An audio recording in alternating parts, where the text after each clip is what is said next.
আসসালামু আলাইকুম। আমি ইব্রাহিম আলী। আপনারা কেমন আছেন? আশা করি সবাই ভালো আছেন।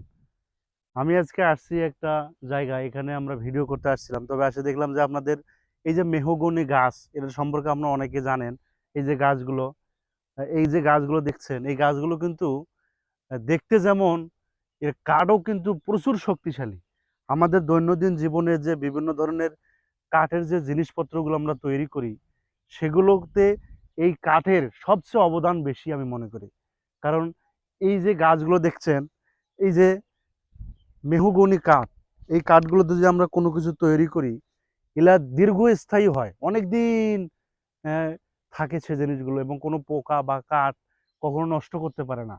আমরা যখন নরমাল কিছু কাঠ দিয়ে, অন্যান্য গাছ দিয়ে যদি আমরা কোনো ঘরে আসবাবপত্র তৈরি করি, সে জিনিসগুলো দেখা যায় যে কিছুদিন পর পোকা ধরে নষ্ট হয়ে যায়। কিন্তু এই মেহগনি কাঠ দিয়ে যদি আমরা কখনো কোনো কিছু তৈরি করি, সেগুলো কিন্তু অনেকদিন থাকে এবং দেখতেও খুব সুন্দর হয়। কাঠগুলো পোকা কিন্তু নষ্ট করতে পারে না। তাই আপনারা যদি কখনো কোনো কিছু তৈরি করেন, তখন এই মেহগনি গাছ দিয়ে আপনারা যদি কোনো কিছু তৈরি করেন, বাসার যেকোনো জিনিস, খাট, পালং বা শোকেস, বিভিন্ন ধরনের আলমারি, চেয়ার, এসব কাঠ যদি তৈরি করতে পারেন, তাহলে আপনাদের জন্য এবং ঘরের সৌন্দর্য বৃদ্ধির জন্য খুব সুন্দর অবদান রাখবে। তাই আমি বলব আপনারা এই কাঠ ইউজ করতে পারেন বাসার কাজের জন্য।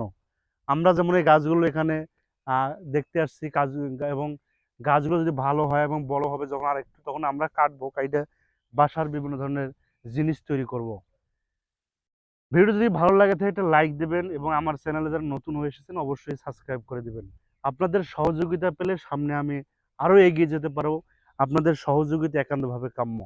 তবে আমি একটা বলবো, আপনারা ঘরের আসবাবপত্র তৈরি করতে গেলে এই জিনিসগুলো ব্যবহার করবেন। মেহগনি কাঠ, বিশেষ করে মেহগনি কাঠ সবচেয়ে বেস্ট আমি মনে করি। তাই আপনারা সবসময় এই কাঠগুলো ব্যবহার করার চেষ্টা করবেন। এটা দেখানোর ছিল আর কি আমার। এজন্য আর কি আমি ভিডিও